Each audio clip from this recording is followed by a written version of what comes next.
Mushfiqur Rahim century করেছেন পাকিস্তানের এগেনস্টে, এটা তার 20তম ইন্টারন্যাশনাল সেঞ্চুরি এবং টেস্ট ক্রিকেটে 11 নম্বর।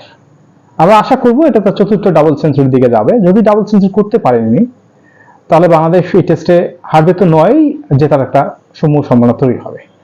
আমরা জানি মুশফিকুর রহিম সবচেয়ে ডেডিকেটেড প্লেয়ার বাংলাদেশের, তার ডেডিকেশন নিয়ে কোনো প্রশ্ন নেই, কিন্তু যে ধরনের স্কিল এবং যে মানের উনি প্লেয়ার, সে মানের পারফরমেন্সটা আমরা আসলেই পাইনি, কারণ উনি ইন্টারন্যাশনাল মানেরই স্কিলফুল প্লেয়ার।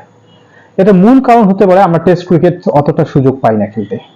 ইদানিং আমরা টেস্ট ক্রিকেট একটু বেশি খেলতেছি। এ ধরনের টেস্ট ক্রিকেট খেলার সংখ্যা যদি একই ধরনের থাকতো 2005 থেকে এ পর্যন্ত, মুশফিকুর রহিম ইন্টারন্যাশনাল ক্রিকেটে অনায়াসে 20,000 রানের অধিক এখন পর্যন্ত করতে পারত। গতকালকেই উনি 15,000 রান সম্পন্ন করেছেন দ্বিতীয় বাংলাদেশি হিসেবে। তামিম ইকবালের পর উনি দ্বিতীয় বাংলাদেশি ইন্টারন্যাশনাল ক্রিকেটে 15,000 রান করেছেন। আমরা তার কাছে আরো বেশি প্রত্যাশা করি। এই বয়সে এসে মুশফিকুর রহিম যে পারফরমেন্স, আমরা আশা করি যদি ফিট থাকে। আপনারা জানেন এই টেস্টে তার খেলা নিয়ে সংশয় ছিল, আঙ্গুলের চিট ধরেছিল। সুস্থ হয়ে উনি খেলতেছেন এবং খুব ভালোই খেলতেছেন। ভালো বলতে বাংলাদেশের হয়ে সর্বোচ্চ রানটা তারই। উনি মেহেদী মিরাজকে নিয়ে এগিয়ে যাচ্ছেন। লিটন দাস আজ প্রথম উইকেট পরে লিটন দাসের 56 রানে উনি আউট হয়ে যান।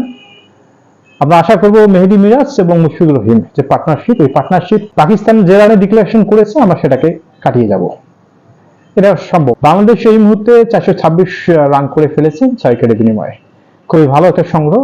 আমরা নিরাপদ জায়গায় যাচ্ছি এবং সেটা যাচ্ছে মুশফিকুর রহিমের ব্যাটের উপর নির্ভর করে।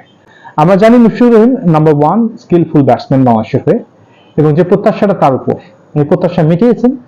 যদি টেস্ট ক্রিকেট খেলার সংখ্যাটা আরো বেশি হতো, আর টেস্ট ক্রিকেট খেলার কারণে ব্যাটিং ধারাবাহিকতা আরো বেশি থাকতো। আমাদের প্লেয়ারদের সবচেয়ে বড় সমস্যার জায়গা, আমরা টেস্ট ক্রিকেট ধারাবাহিকভাবে খেলার সুযোগ পাইনি, এবং কোনো কোনো বছর আমরা 2টা 3টা 4টা 5টা টেস্ট খেলেছি। এর মধ্যে দিয়ে মুশফিকুর রহিম নিজেকে যে প্রমাণটা করেছেন, ওনার 3টা ডাবল সেঞ্চুরি রয়েছে। সুতরাং আমরা আশা করতে পারি এই টেস্টে উনি ডাবল সেঞ্চুরি হাঁকাবেন এবং বাংলাদেশের জন্য একটা নিরাপদ জায়গায় উনি রেখে যাবেন। মুশফিকুর রহিম যতটা উনি ভালো খেলেছেন ততটা প্রচারণায় আসতে পারেননি। বাংলাদেশের যে সমস্ত তারকা প্লেয়াররা রয়েছেন, একবার চিন্তা করে দেখুন, সেম মুশফিকুর রহিম 15,000-এর অধিক রান করেছেন এবং তামিম ইকবাল 15,000 রান অধিক করেছেন, কিন্তু তামিম ইকবালের প্রচারণা মুশফিকুর রহিমের থেকে অনেক বেশি।